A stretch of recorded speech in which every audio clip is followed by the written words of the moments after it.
A whisper from a shadowed platform, a secret pact hidden beneath layers of deception, and a danger that wears no face but strikes with deadly precision. Tonight, we step into a world where trust is scarce, and every identity is a mask. Before we begin, I'd love to know, where in the world are you listening from? And what time is it for you right now? Let me know in the comments below. The mystery begins now. It was on a grey March morning, as London stirred sluggishly beneath a shawl of mist, that I found Sherlock Holmes in one of his blacker moods. The fire in our sitting room burned low, untouched for an hour or more, and Holmes lay stretched upon the settee, staring with unblinking intensity at the ceiling, as if daring it to produce a case worthy of his intellect. The Times lay untouched upon his lap. I had just returned from my rounds, sensing the subtle chill in the room, not from the weather, but from Holmes's restless silence. We were between cases again. The knock, when it came, was so soft that I at first mistook it for a draught against the pane. Holmes sat up instantly, his whole form sharpening like a blade unsheathed. I opened the door to find a tall man, olive-skinned and clean-shaven, with the sort of face that suggested both refinement and fatigue. He wore a trench coat, buttoned high despite the firelight, and gloves of dove-grey leather which he did not remove. "Mr. Holmes?" he asked with a faint, unplaceable accent. Holmes inclined his head, his eyes already cataloguing the man's every twitch and shadow with eerie calm. Even before the man crossed the threshold, Holmes's gaze had narrowed. I followed it. The left boot creased oddly, suggesting a limp recently acquired. As he sat, I noticed the faint tremor in his right hand. A soldier's injury, perhaps, or something less honourable. Holmes said nothing, yet I saw his eyes flick to the man's collar, where the edge bore a dark smudge I recognised as soot, not street grime. Holmes' fingers steepled.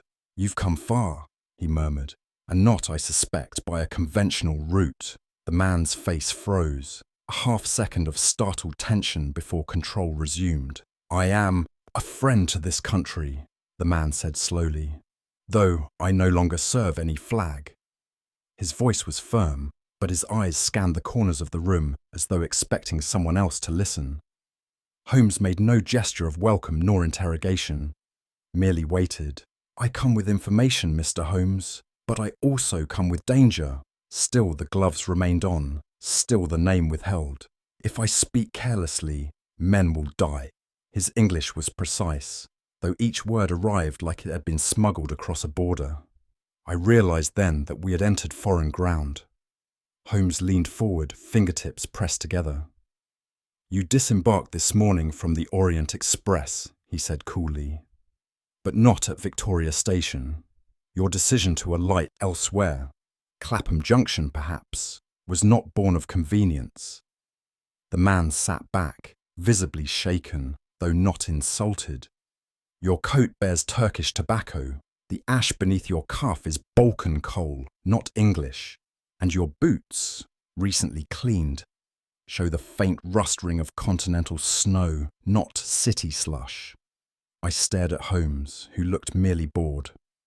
"So the question is not whether you are pursued, sir, but who thinks they've already caught you?" The man's lips tightened. "Then you already know more than I dare say aloud, Mr. Holmes." Holmes nodded, almost courteously. "Not more, just sooner." A silence followed, dense and oddly reverent, as though we were all aware of something vast and dark standing just outside the door. "What I bring you," the man said at last, "may appear to be a personal matter. It is not. There is a name to be erased, a handoff, a platform, and blood." Holmes stood and gestured to the fire. "Then I suggest," he said, "you begin at the beginning, before someone else ends it." The man removed his hat but not his gloves, and sat with the posture of one who had spent too many years watching doorways rather than admiring ceilings. "My name," he said after a moment's pause, "is Simeon Marco. Once I wore a uniform. Then I burned it.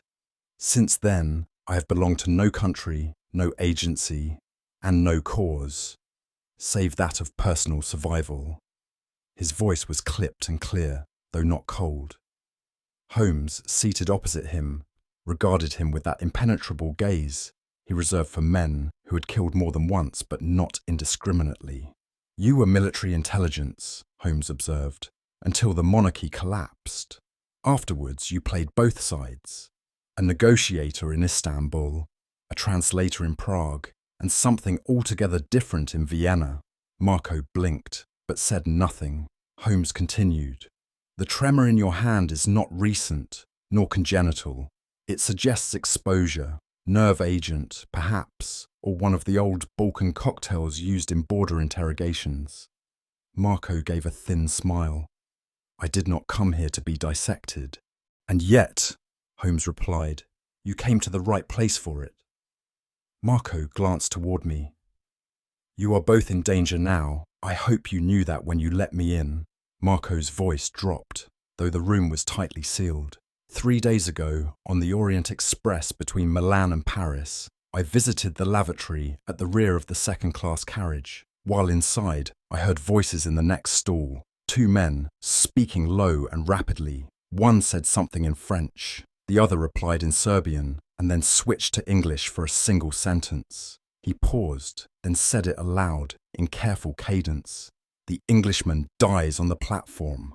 Holmes raised an eyebrow, but said nothing. Marco continued, "I waited for them to leave, then noted one had a slight limp, right leg. Both wore travelling coats of Eastern cut. By the time we reached Paris, they were gone." "And you believed yourself the Englishman?" I asked. Marco turned to me. "I am many things, Doctor, but I am not English." He looked back at Holmes. "The trouble is, neither was the man they meant."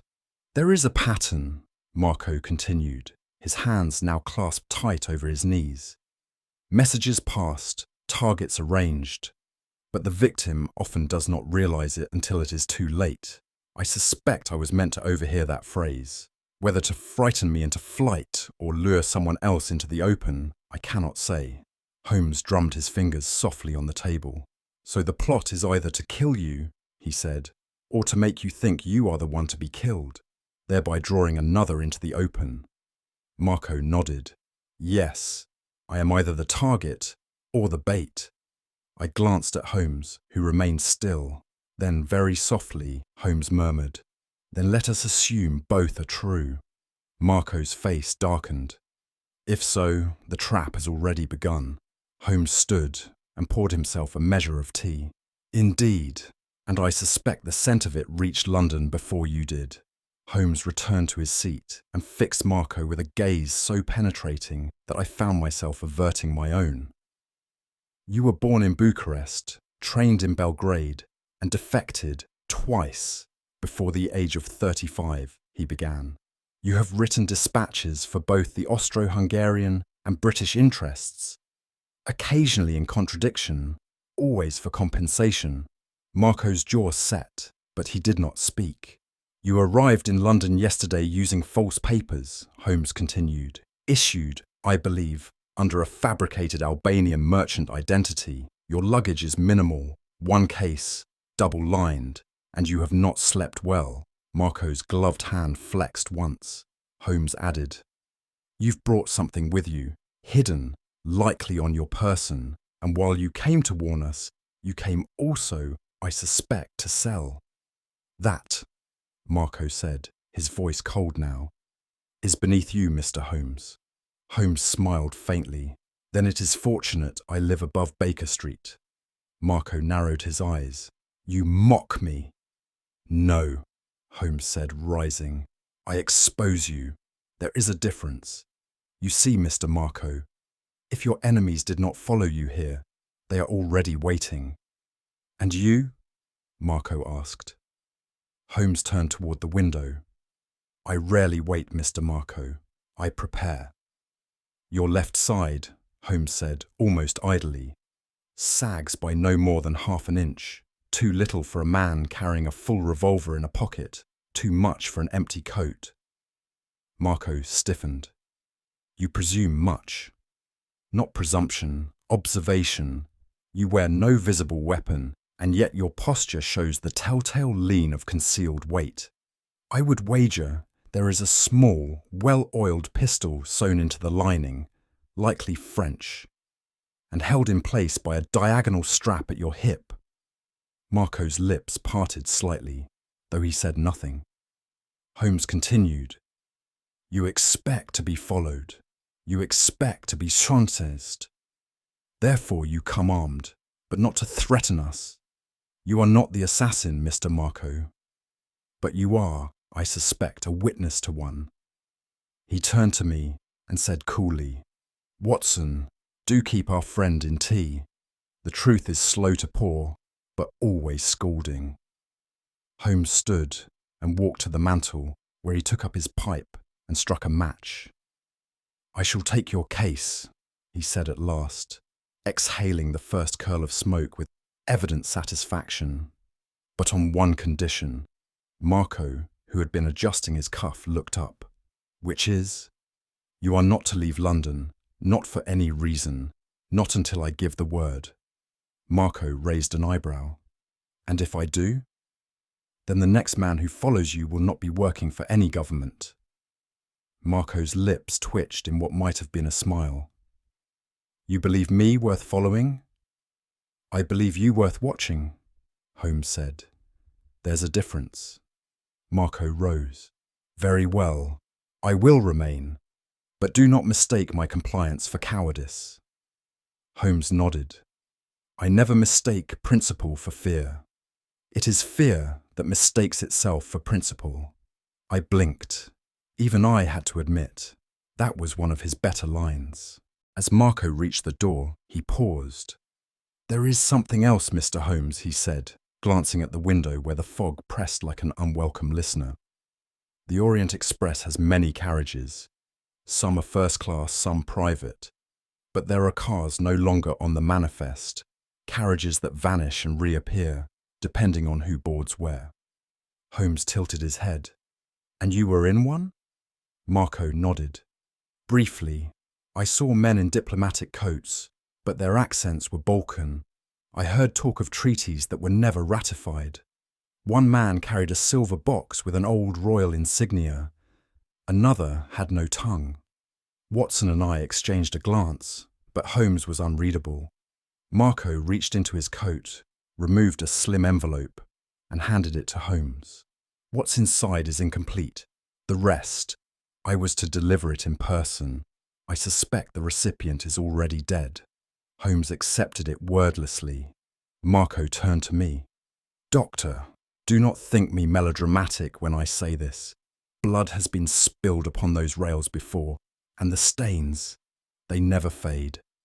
And with that, he vanished into the mist as suddenly as he had appeared, leaving only silence, smoke, and the scent of Turkish tobacco. The following morning, Holmes and I made our way to Victoria Station under the pretense of representing a continental travel agency. A fiction Holmes insisted upon with the driest smile. He carried a notebook, a measuring tape, and an air of cold efficiency which no clerk dared question. As for myself, I did my best to look competent and vaguely Germanic. The station bustled as usual with steam, shouts, and the clatter of heavy cases. But Holmes moved through it like a ghost, pausing only to scan each face with surgical precision. Observe, he murmured, how few here notice the guards, but they all notice the photographers. I followed him to the rear offices, where he requested the arrival manifest for the most recent journey of the Orient Express. After a brief conversation in low tones with the station master, Holmes was led into a side room with a clerk whose spectacles trembled at the sight of his credentials. Holmes nodded toward the paperwork. What we are seeking, Watson, is not a name written down, but one curiously absent. And with that, he tapped a gloved finger against one particular line, and his expression darkened with immediate interest. Holmes straightened. Major Sebastian Lyle, British military attache, booked into compartment 2, carriage 7, due to arrive 2 nights past. And yet, he turned the manifest toward me. No recorded disembarkation, no baggage claimed, no final check-in. I leaned closer. Could he have alighted earlier? Holmes shook his head. This ticket was end-to-end. First class, Istanbul to London. The man intended to arrive here, and no other station bears his signature, nor does anyone recall assisting him. I could not suppress a frown. Then he vanished aboard the train. Holmes glanced sideways, or before reaching England. Either he was removed, or he removed himself. He snapped the manifest shut and turned to the trembling clerk. Kindly provide the name of the porter assigned to carriage 7. A few moments later, we had it. Henry Rudge, a name as ordinary as a coat hook. But Holmes's expression did not soften. The phantom may not be Lyle, he said quietly. It may be someone pretending he never arrived, when in truth he did, under another face. We departed the office with more questions than answers, though I sensed Holmes had already begun to thread them into a net only he could see. We found Henry Rudge 2 platforms down, seated on a supply crate and sipping tea with the vacant eyes of a man who had stared too long into something unexplainable. Holmes greeted him not with suspicion, but with uncommon gentleness, the kind he reserves for the traumatized or tragically slow. You were assigned to carriage 7, Holmes began. Did Major Lyle speak to you during the journey? Rudge blinked slowly. Sir, I never saw him. His berth was locked when we departed Paris. I was told to check on him in Calais, but... Holmes crouched. Yes? I never made it to Calais. Woke up in a coal wagon just outside Dover. Someone dragged me in, sir. Had a terrible headache. Holmes leaned forward, sniffed near the man's collar, and nodded. Chloroform, applied from behind. Amateur work, but effective. Rudge paled. You mean someone wanted me gone? Not gone, Mr. Rudge, Holmes said softly. Merely forgotten. He stood and addressed me. When a ghost walks a train, Watson, someone must silence the witnesses. Rudge here saw nothing, and so, of course, he was the perfect witness. I felt the chill creep into my collar, despite the morning sun above. At Holmes's quiet insistence, we returned to the clerk's office and requested a private word with the man who had originally booked Major Lyle's passage. He was a thin, pale fellow with a moustache too small for his nervous face and fingers that drummed unconsciously upon the ledger at his side. Holmes greeted him as one might an old schoolmaster, all geniality and subtle pressure. Your handwriting, he remarked, indicating the logbook, is unusually clean for one in your trade. Either you write very little, or you are exceedingly meticulous. Which is it? The clerk flushed. I suppose I'm careful, sir. Indeed, said Holmes. And yet I noticed the entries for carriage 7 stopped rather abruptly just after Calais. Were there any last-minute changes? The man hesitated. Not officially, but unofficially. He swallowed. There was a gentleman, tall, quiet, had papers, but something felt wrong. He didn't speak to anyone. Holmes' tone sharpened. Did he give his name? He said Lyle, but I don't think... You don't think it was him, Holmes finished. Because it wasn't. He rose. Come, Watson. The ghost of carriage 7 is not a ghost at all. He is flesh and blood, and wearing someone else's face. Holmes, in one of his characteristically abrupt changes of course, led me down to the service yards, where the recently arrived Orient express cars were being cleaned and restocked for their next journey. He approached a sullen-looking workman with the badge of the fuel crew and flashed his credentials with swift economy. A few coins changed hands, and moments later we were beside the rear coal tender. Holmes climbed lightly up the side, scooping a handful of ash from the corner lip and inspecting it beneath the natural light. Do you see, Watson? He asked, eyes alight. To me it appears ash, I confessed. Precisely why you are the ideal doctor and I, the detective, He lifted a second pinch. This is not British coal, nor is it continental grade used for the express. I peered closer. What then? Residue from a synthetic mix. Prussian formula. Too dense for efficient burn, but adequate to mask other combustion. Perhaps a signal, perhaps a chemical reaction. He sniffed the powder. A sharp scent. There was something else burned here, and recently. What would that suggest? That our assassin, Holmes said, wanted something gone before the train stopped, and he used the fire to do it. Holmes gathered a sample of the strange residue into a small tin and sealed it without another word. I followed him as he turned briskly from the tender and walked back across the yard, his steps taut with energy. Too crude, he muttered aloud. The technique is old, amateurish. You mean this was not sabotage? No, Watson, he replied. Not in the mechanical sense. Sabotage is noisy. This was silent. A ritual cleansing. Something burned to hide it. Papers, perhaps, or a piece of clothing. But why use such a distinctive formula? Holmes gave a faint, almost amused smile. Because the user had no access to better. A well-funded agent uses acid or fireproof cases. This man, he used coal and desperation. I said nothing, but the air around us felt heavier. Whatever had been burned on that train, Holmes already knew it was not the last fire we would encounter. That evening found us once again in the familiar sitting room at Baker Street. Holmes had not spoken since our return. He spent nearly an hour conducting chemical tests upon the ash sample, his long fingers moving with the elegance of a violinist, though with markedly less emotion. At last, he stood, peeled off his gloves, and penned a brief telegram in a cipher I did not recognize. I leaned over to glimpse the recipient. Trieste, I read aloud. Holmes nodded. A contact from the old Austrian files. He once handled border crossings for men with too many names. I stirred in my chair. And what exactly are you expecting him to tell you? Nothing useful, Holmes said coolly. But even the silence of a seasoned liar has its own tone. He tapped the telegram and summoned a boy to deliver it. Holmes, I said slowly, you know something you're not saying. Of course, he replied. You'd worry otherwise. And what if I am worried now?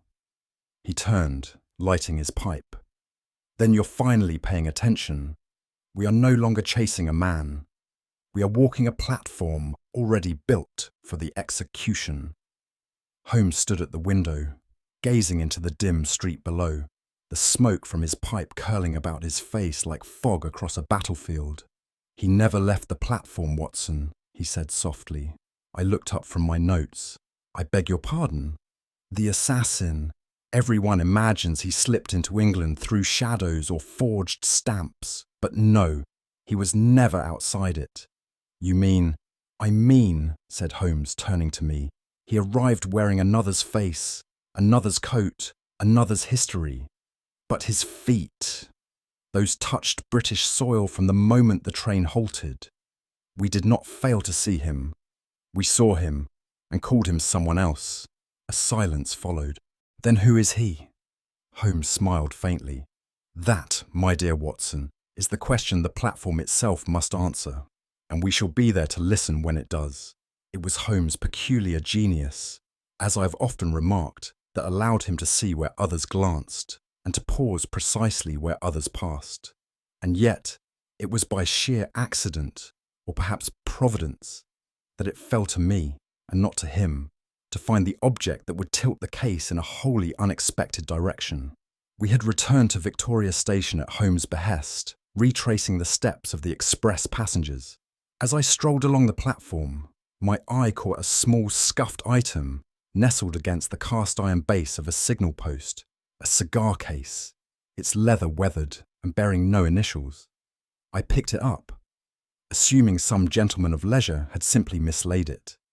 But the weight was curious, heavier than it should have been, with a faint rattle inside that bespoke neither matches nor tobacco. I brought it to Holmes without ceremony. "A souvenir, Watson?" he asked mildly. "Something stranger," I replied. Holmes turned it over once, then again, his eyes narrowing. He snapped the clasp and extracted a small folded slip, not paper, but oilskin, left intentionally, he said quietly, and the hand that left it knew exactly what it contained. Holmes spread the scrap across the table in our sitting room, smoothing it with uncharacteristic care. It was no ordinary letter. The ink had faded in parts, but the construction was unmistakable.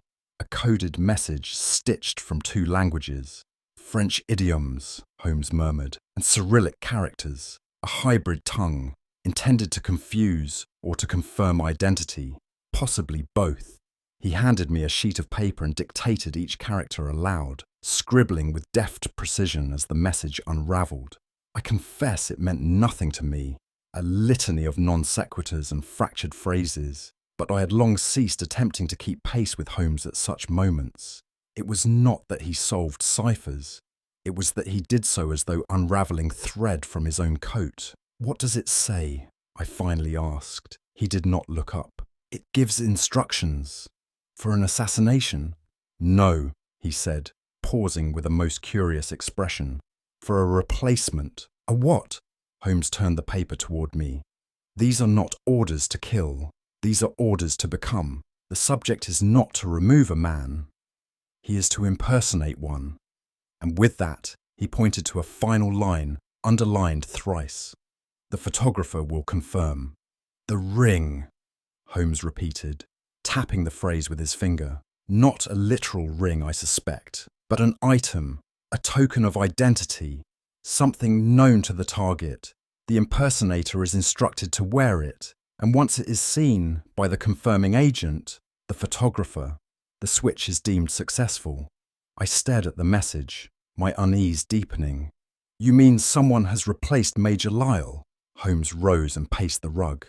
"It is increasingly likely that Lyle is dead, or if alive, concealed beyond reach. Either way, his identity is no longer his own. The man we expected to arrive at Victoria, he arrived, yes, but not as himself." "And the photographer?" I asked. "An observer, perhaps a handler, perhaps the cleaner, one who ensures there are no loose ends after the transaction." I felt a shiver pass through me. So the man we met on that platform may not have been Major Lyle, and may not have intended to live long after the exchange. That is the nature of such plots, Watson. They are as tidy as they are lethal.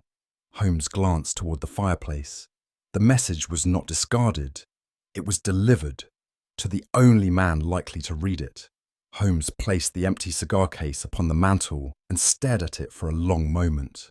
Then, in the even, dispassionate tone I had come to associate with his most dangerous deductions, he said, "The man we seek did not enter England. He was already in it." I waited, as always, for the rest to unfold. "He wore the face of Major Sebastian Lyle," Holmes continued. "The height, the bearing, the documentation, all arranged to pass a brief inspection. The purpose was never to maintain the disguise long term, only long enough to secure an item, a treaty perhaps, a document, or a name, and then vanish," I murmured. Holmes nodded, "either through departure or by design. You will have noticed that all players in this affair are expendable. Lyle, Marco, even the porter, each one removed once his function is complete." "But who," I asked, "planned such a thing?" "That," Holmes replied, "is what we are meant never to know, which is why we must act as if we already do." "And the photographer?" I pressed again. Holmes looked at me sideways. "The one who confirms the switch is always the one holding the knife." I felt then that the game had changed. At Holmes' insistence, we took a cab to the boarding house where Simeon Marco had claimed to be staying. It was a modest place, tucked behind a row of shuttered grocers, the kind of lodging where men vanished without comment and paid in advance to avoid inquiry. We knocked thrice. No answer. Holmes produced a card from his inner pocket, handed it silently to the landlady, and within moments we were shown to Marco's room. It was tidy, unsettlingly so. His valise remained at the foot of the bed. A half-read newspaper lay open to a page concerning foreign treaties. But Marco himself was gone. Holmes scanned the room with surgical calm. Then he stooped by the hearth and scraped something from the floor. "Wax," he said. "Burnt. From a diplomatic seal, I'd wager." "You think he was taken?" I asked. Holmes did not reply immediately. He opened the valise. "His revolver is here, his gloves are here, his papers are not." He rose. "The man who met us yesterday, that may have been Marco, but it also may have been someone else entirely." He paused at the door. "One cannot vanish without a trace, Watson, unless the trace is the very thing they came to deliver." Holmes crouched once more near the small hearth in Marco's room, the heels of his fingers brushing the ash and dust with a surgeon's precision. What he found, he lifted into the light with unmistakable purpose, a fragment of red wax, flattened and scorched at the edge, bearing the faint ghost of a seal. "This," he murmured, "did not belong to a cheap candle." He turned it in his palm. "See the impression? Crowned eagle, double-headed, Eastern European, but too ornate for Austria. This belonged to the royal court of the old Balkan throne, the one that no longer exists." I knelt beside him. "A diplomatic pouch?" "Precisely, and recently destroyed. The wax is fresh, but the fire insufficient, meaning the act was rushed. Someone meant to dispose of a state document, but didn't quite finish the job." "But what sort of document?" I asked. Holmes slipped the wax into an envelope. "Something worth killing for, certainly." He rose and brushed his hands clean. "The question is not who burned it. The question is who was supposed to receive it." I followed him into the hall, heart uneasy. For the first time, it felt as though the crime we pursued had no beginning, only consequences. Back in our cab, Holmes stared out the window in silence for several minutes, his fingers drumming lightly on the sill. Then, unprompted, he said, "In Vienna, 2 winters ago, a treaty was discussed, unofficially, of course, a framework for economic alignment between 3 Balkan states. It would have threatened both Austrian oversight and British leverage." "I never heard of such a treaty," I said. "Exactly. It was buried before it breathed. Too many enemies, too many conflicting interests, and yet the document existed, if only in draft." He turned to me. "Imagine if it were to surface now, during a time of shifting alliances. What might it be worth, Watson, in the right or wrong hands?" "But Marco claimed to be the courier." Holmes nodded slowly. "Yes, but perhaps not the only one, or perhaps not even the intended one." "You mean he was a decoy?" "Or bait," Holmes replied. "Perhaps they expected him to be intercepted, or perhaps they used his fear, and yours, and mine, to cloak the true exchange." The fog thickened outside.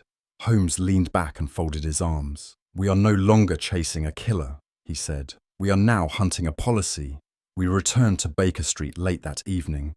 Holmes was quieter than usual, which meant his thoughts had turned sharp as blades. He stood by the fire, hands clasped behind his back, before turning to me with a peculiar gleam in his eye. "I require your assistance, Watson." "You have it," I said, though not without some trepidation. "I need you," he continued, "to become the man they are trying to meet." I blinked. "Pardon?" Holmes retrieved a military coat from the hall closet. Not a British one, but bearing the insignia of a certain diplomatic envoy, long retired. "The platform is still in play. A train arrives tomorrow. Our assassin or his handler will expect to see someone carrying the final piece. They may not know the face, but they will know the coat. And if they suspect," Holmes gave one of his faintest smiles, "then they will act, and I will be watching." "Holmes, this is..." "Dangerous, certainly, but effective." I swallowed. And if I'm wrong about the signal? He met my gaze. Then the last thing the assassin sees will be the revolver in my hand, and the doctor he failed to deceive. I had endured many things in the service of Holmes. Perilous cab rides through the Limehouse fog, nights without food or fire, and once a Turkish prison masquerading as a telegraph office. But nothing quite matched the humiliation of standing before my friend in full regalia, wearing the uniform of a military attache I had never met. "Adjust your collar," Holmes said, circling me with the appraising eye of a tailor and the indifference of a butcher. Major Lyle would never have worn it slantwise. His photographic file shows a man of exacting detail. "Photographic file?" I asked, tightening my stance. "Taken 2 years ago in Trieste. Remarkably symmetrical face. Your frame is not far off, and from a distance, the resemblance is tolerable. And from up close?" Holmes gave a thin smile. "Let us hope our quarry doesn't get that opportunity." I glanced at the ceremonial sword affixed to my side. "This is theatre, indeed," he replied. "But we are not actors, Watson. We are bait, one of us more willingly than the other. Do you suppose the assassin will truly fall for this ruse?" "He won't fall," Holmes said. "He'll move, and that's all I require. A hand twitch, a sidelong glance. Then the game begins." We arrived at Victoria Station an hour before the afternoon express from Dover was due to arrive. The platform, already bustling, had that peculiar mood only found in places where arrivals and departures intersect. A mingling of urgency, tedium, and disguised emotion. Holmes had arranged for Lestrade and 2 of his men to mingle in the crowd, dressed as porters. Their role, as Holmes described it, was not to act, but to wait intelligently.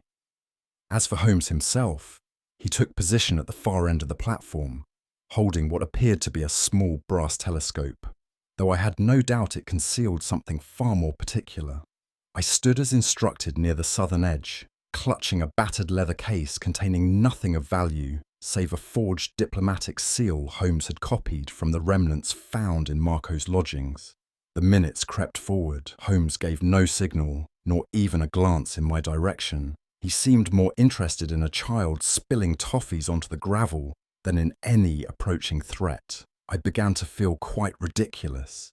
Then the whistle sounded. The train eased in with the graceful menace of a drawn blade. Passengers disembarked in trickles, and somewhere amid that crowd, Holmes believed, was a man who had already killed, or soon would. I swallowed the tightness in my throat and waited for the move that would turn farce into murder. I did not see him at first. There were so many. Diplomats in bowler hats, nannies, elderly couples with lapdogs, and the usual porters shouting for stray parcels. Then, from the periphery, a man moved through the crowd with a stillness so deliberate it stood in contrast to the station's pulse. He was tall, pale, and meticulously dressed. A charcoal overcoat hugged his frame without a wrinkle, and he carried a walking cane that touched the ground only by choice, not need. His eyes were fixed, not on me, not on the crowd, but somewhere through me, as if I were a pane of glass rather than a man of flesh and blood. He approached within a dozen paces, then halted. For a moment, he seemed merely to be considering his next direction. Then I noticed it. A pause that did not match his gait, a brief adjustment of his left cuff, a turn of the chin, not toward me, toward the lapel of my jacket, the exact place where the forged insignia glinted faintly in the station light. Holmes' words echoed in my mind. "He'll move. That's all I require." I dared not look around. I could only wait, the weight of that stare pressing into me like a pin poised above parchment. Then he nodded, once, to no one. It was not a greeting, it was confirmation. A second figure, smaller, moved behind him. A youth with a camera slung about his chest, aimless and polite in manner. It was Holmes who noticed them both. And it was Holmes who would act when the time was exact. The click of the shutter was nearly lost in the rattle of the departing train, but Holmes did not miss it. The moment the camera flashed, I saw his head rise from across the platform. And then came the cry I had not expected so soon. Now! The tall man moved with astonishing speed. Whatever civility had governed his posture vanished in an instant. He turned and bolted into the throng, knocking down a newspaperman and vaulting over a parcel trolley with grace I would have admired in another context. Holmes was already moving. Lestrade's men closed in from opposite ends, but the man, no longer genteel, no longer a diplomat, drew a blade from the tip of his cane and slashed at one constable before being brought down by the second. But it was the boy I feared most. For while all eyes turned toward the runner, the youth with the camera approached me with unremarkable calm. Then, in a motion so quick I nearly missed it, he produced a narrow stiletto from his coat sleeve and lunged. I staggered back. Holmes reached him before the knife did, seizing the boy's wrist with such force that the weapon clattered to the stones. The lad hissed, not in fear, but fury, as if caught in the midst of art, not murder. Holmes spun him round. "The confirmer," he said coldly. "Every switch requires one." The boy spat at the ground. Holmes turned to me, dusting off his sleeves. "Always check the photographer, Watson," he muttered. "Their job is to focus on faces and silence the wrong ones." The tall man's sprint, elegant and mechanical as it was, came to an abrupt and undignified halt at the edge of platform 2. With practiced precision, his right foot caught the near-invisible wire Holmes had fastened between two forgotten steamer trunks. There was a flailing twist, a stifled curse, and then the man tumbled hard, his walking stick blade skittering away like a snake deprived of its master. Holmes was already upon him, moving with a quiet fury I'd seldom seen. Lestrade's men converged from 3 directions, and though the fugitive fought back with the desperation of a man who knew that capture meant more than imprisonment, he was no match for the calculated force that bore him down. One of the plainclothes officers was bleeding from the shoulder, a shallow slice, quickly bandaged. The prisoner, though restrained, showed no panic. Only the cold glare of calculation remained in his face. Holmes crouched beside him. "You will find," he said, "that there are few exits when one steps onto a platform built by another." The man said nothing. Holmes turned to Lestrade. "Keep him separate from the boy. They must not see one another." "Boy?" Lestrade asked, confused. But Holmes had already risen. His eyes, fixed sharply across the platform, were watching a figure far slighter, the young man with the camera, who now began to drift toward me once more.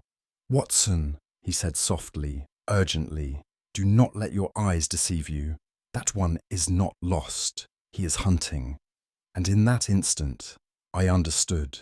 The photographer had not finished his task. He reached me with a gentle smile and a manner so utterly unremarkable that, for one horrifying moment, I nearly lowered my guard. The camera bounced harmlessly against his chest, his stride that of a tourist who had accidentally entered the wrong carriage. "I'm terribly sorry," he said, slipping a hand into his coat as if to retrieve a notebook. What emerged instead was a glint, narrow, cold, and unmistakably lethal. The blade, no longer than a dessert knife, arced up toward my midsection. I stepped back instinctively, but my training, such as it was, had never prepared me for the speed of youth weaponized by purpose. The lunge would have connected, had not Holmes intercepted it with almost inhuman timing.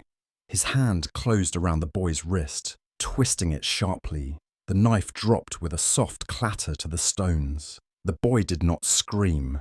He snarled, a sound not unlike a trapped animal, and twisted in Holmes' grip. But Holmes held him firm. "You've overplayed your part," Holmes said coldly. "An artist should never rush his final stroke." The boy spat in response. Holmes seized the camera and opened the casing with a quick snap. Inside, not film, but a coil of piano wire, folded papers, and a second blade, smaller and barbed.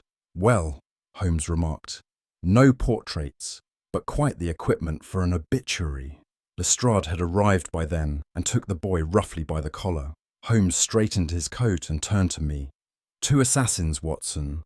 1 to play the gentleman, 1 to play the ghost. And then, more quietly, and both intended to disappear. After ensuring no one could tell them apart, Holmes said it with the air of a man commenting on a missed umbrella rather than an attempted murder. Always check the photographer, Watson. Their job is to document what should be forgotten and remove what doesn't match the frame. We stood beside the stunned constable, who now held the boy, or rather the youth, by the shoulders. He looked no older than 17, yet his face bore none of youth's softness. There was only steel beneath the skin. Holmes turned the boy's coat inside out and produced a card stitched beneath the lining. He read it once, then handed it to Lestrade, who frowned. Cyril Nadarov, Serbian, or so it claims. Clever, Holmes murmured, but not clever enough. I glanced toward the still-bound man who had played the part of Lyle. They never meant to survive, did they? Holmes nodded. No, the impersonator was meant to complete the transaction. The confirmer was to ensure the disappearance. And when both were finished, he tapped the back of his neck. A knife, a fall, perhaps a mistaken train accident. Clean, silent. And us? I asked. Holmes lit a match and stared at the flame. We were an unexpected obstacle, or rather an expected one, but underestimated. He crushed the match and dropped it. Their final portrait, Watson, would have included you, but I adjusted the composition. Lestrade led both prisoners away in separate directions, each unaware of the other's fate. A detail Holmes had insisted upon with quiet vehemence. We remained on the platform, the bustle of the station resuming around us as if murder were no more than an afternoon delay. Holmes drew a folded paper from his breast pocket, the cipher now annotated with his own symbols. They were not assassins in the ordinary sense, he said. They were shadows cast by different lanterns, but cast toward the same wall. I said nothing, knowing better than to interrupt his mood when it bent philosophical. One was the actor, he continued, a man trained to impersonate. Speech, gesture, posture. He studied Major Lyle, mirrored him, even wore his scent. The other? Holmes looked toward the space where the boy had stood. A cleaner, younger, less traceable, more forgettable. He was to confirm that the switch succeeded, and then erase it. Both trained to vanish. Yes, Holmes said softly, but not quite well enough. I cleared my throat. So what do we do now? Holmes pocketed the paper. Now, my dear Watson, we find out what they were meant to collect before they were meant to disappear. And if we don't? Holmes gave a rare smile. Dry, sharp, and promising peril. Then the ghost of Major Lyle will walk again, and next time he may not miss. We had returned to Baker Street in a chill drizzle, the sort of sullen London rain that seemed to dampen even memory. Mrs. Hudson, ever faithful, had left a tray of tea, which Holmes ignored entirely in favour of his pipe and the pale curls of smoke it conjured into the ceiling. He sat cross-legged in his chair, fingers steepled, his gaze fixed on nothing, and yet, I knew, seeing everything. I suppose, I ventured, after a silence had lengthened awkwardly, you plan to write this one up yourself? Holmes gave the barest twitch of a smile. No, Watson, you must tell it. But omit the part where I put you in a soldier's boots and used you as bait. Gladly, I muttered, nursing a bruise I had acquired during the scuffle. He drew from his pocket a sheaf of notes, cryptic lines, symbols and names, all in his precise, spidery hand. It was never about Marco, he said. He was a curtain, Watson. The real play unfolded behind him. I leaned forward. Then who was the man in uniform? Holmes tapped the ash from his pipe and said calmly, a ghost, a man who borrowed a face and nearly rewrote history. And in that moment, I knew he had reached the centre of the web. And now came the careful untangling of each thread, with that unnerving clarity only Holmes possessed. The real Major Lyle, Holmes began, died 12 days ago near Lyon, an apparent carriage accident, though I dare say it was no accident at all. I stared at him, stunned. But we saw Major Lyle. No, Watson, we saw a performance, and a rather fine one. He retrieved from his files a photograph, yellowed and folded, clearly handled often. Taken at a consulate dinner 2 years ago. Note the scar above the brow. I looked closely. It's not the same man. Holmes nodded. Yet the station officials swore it was. The household staff vouched for him. Even Marco believed it, until he hesitated. But why go to such lengths? I asked. What could justify murdering a major and taking his place? Holmes stood, pacing now. Because Lyle had access to something few others did. A diplomatic pouch scheduled to pass through London en route to Vienna.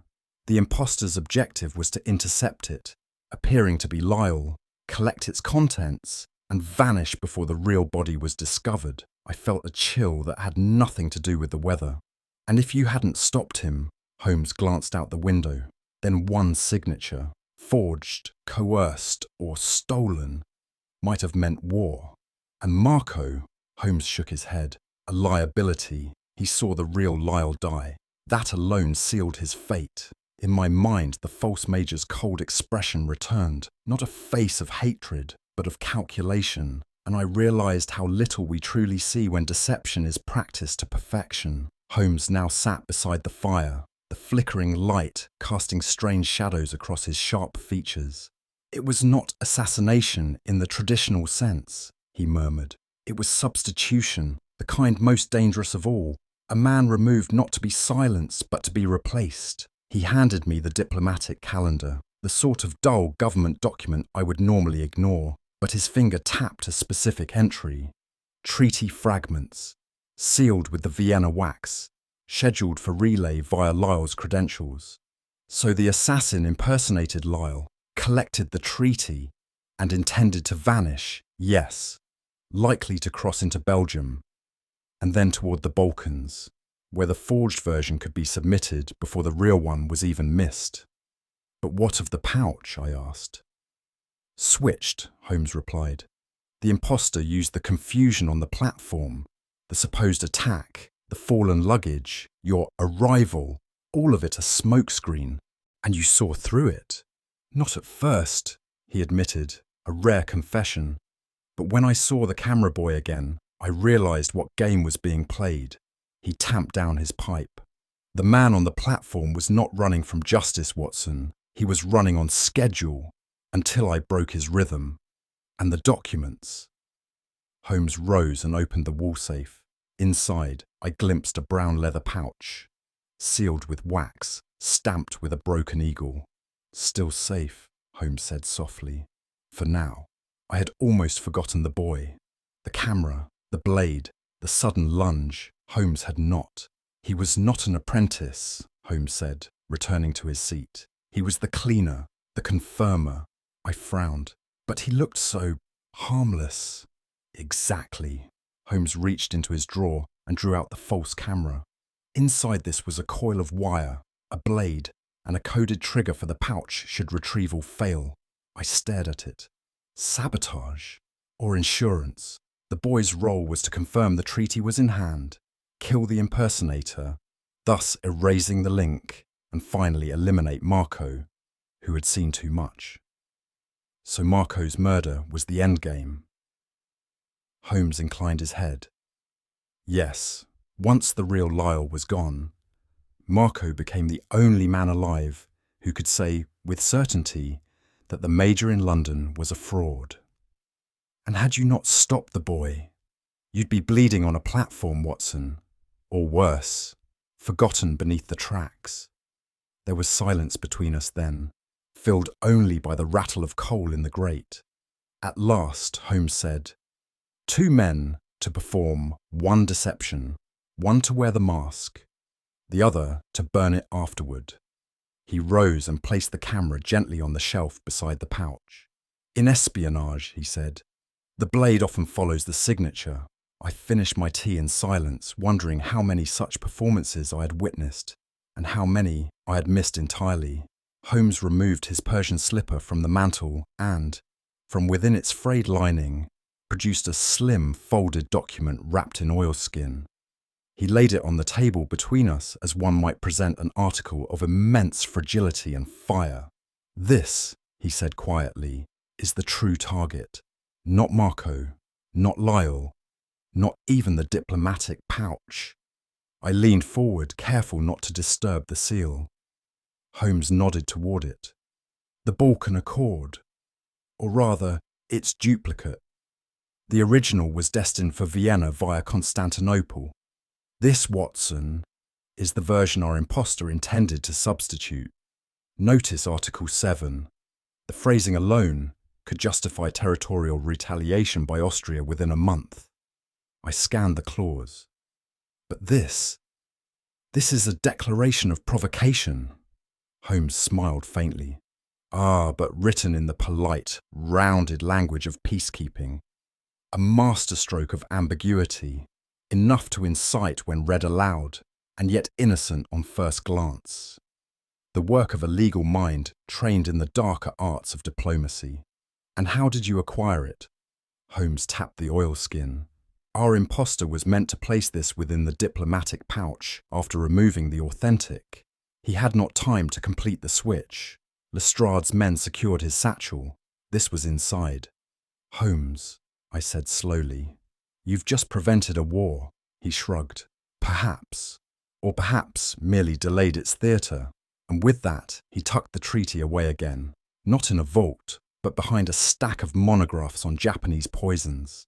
I confess, it was Holmes' next remark that caused me to set down my tea untasted.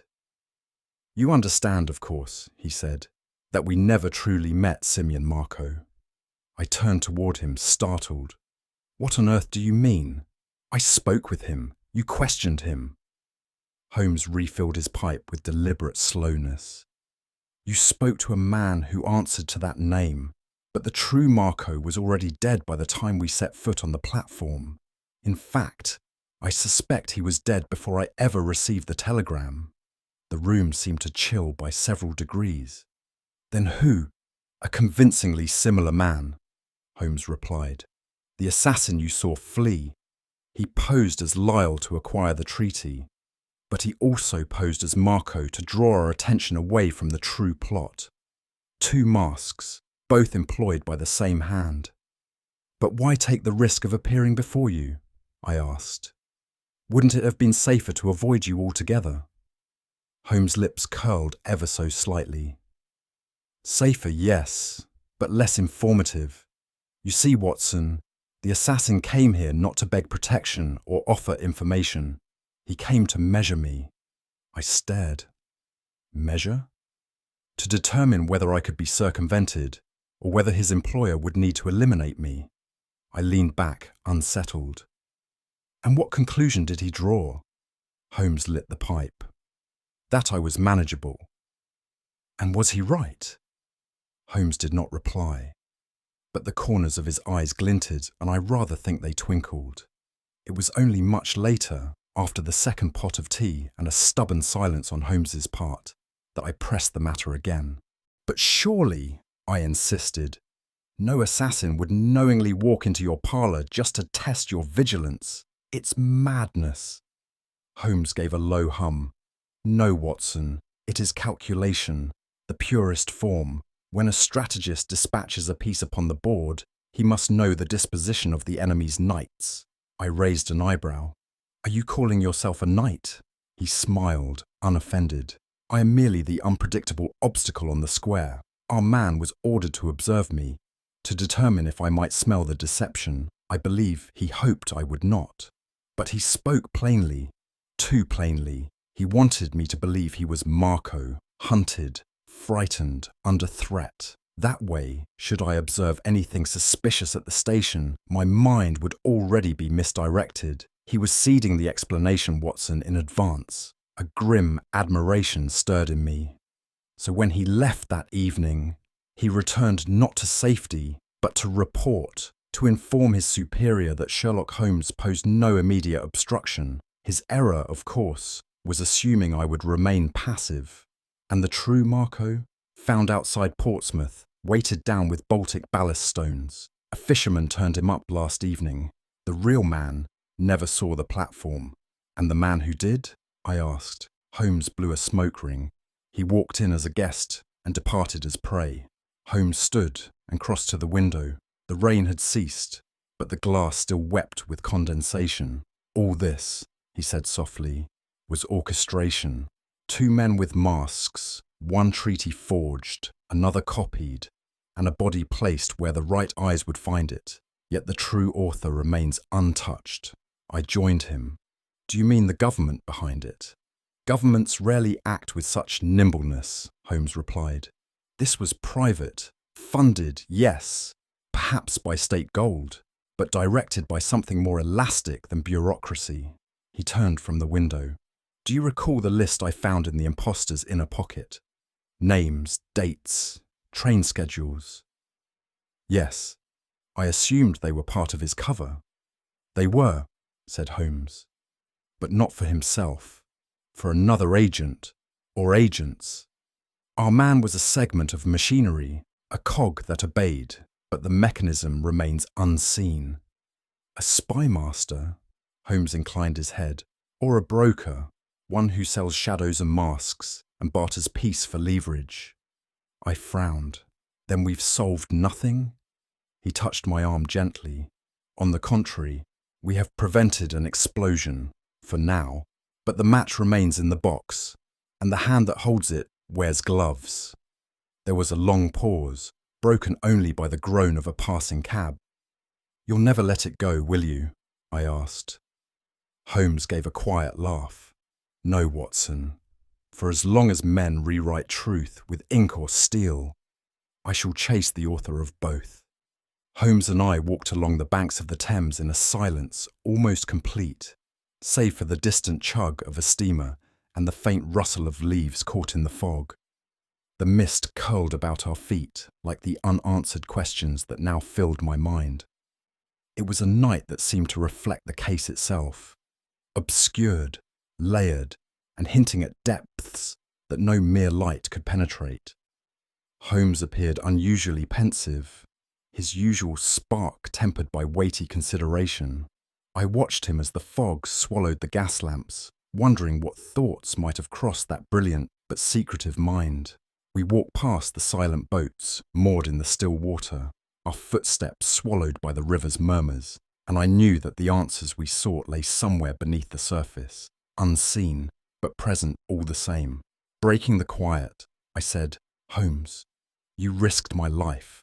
Do you ever consider the cost of your games? He turned to me, his expression unreadable but softened, perhaps, by the night. Watson, I do not risk you lightly. That is scant consolation. He sighed, rare for him. I trusted your courage and my timing.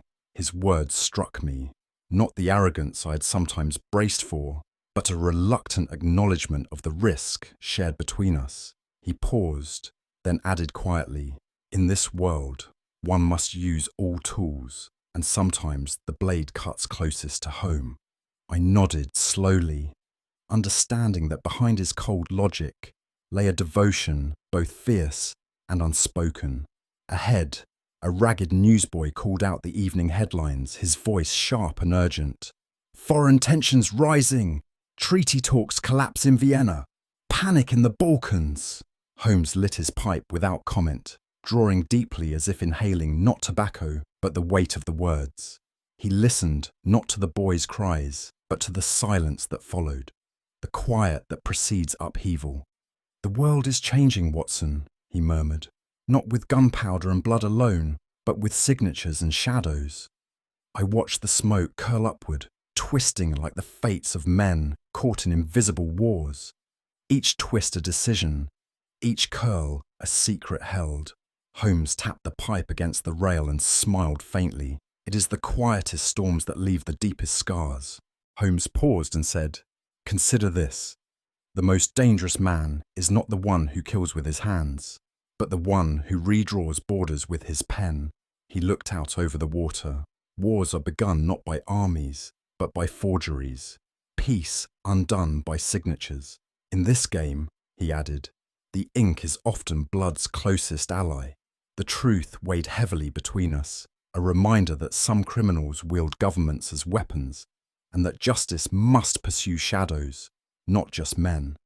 As we turned towards home, Holmes offered a final, wry remark. I find it curious, Watson, that many expect villains to wear boots, heavy, clumsy, and easily tracked. I smiled despite the solemn mood, and yet some wear gloves and signatures instead. Precisely. Our case may be closed, but the men behind it remain ghosts, puppeteers hiding behind curtains of ink and paper. He lit his pipe once more, the flame flickering like a whispered secret. We have caught shadows, yes, but the true criminals sign documents, forge histories, and rewrite truths. I looked at him and said softly, Holmes, there will always be another game. He grinned, the sparkle returning to his eye, and I shall always be ready to play. With that, we stepped back into the fog, the river swallowing our figures, as the echo of steam and secrets lingered in the London night. As we settled back into the quiet of Baker Street, Holmes lit his pipe and regarded me with that familiar, piercing gaze. Watson, he began thoughtfully, this case reminds us that the most dangerous foes are not always those who strike with force, but those who rewrite the very truth, shaping reality with forged documents and borrowed faces. Deception is a blade sharper than any dagger. He paused, eyes gleaming. Tell me, what do you believe was the criminal's greatest miscalculation in this elaborate masquerade? I invite you, dear listener, to ponder this mystery and share your thoughts below. If you enjoyed this tale, please subscribe for more stories of wit and intrigue, and don't hesitate to share this mystery with fellow enthusiasts. Until next time, the game is afoot.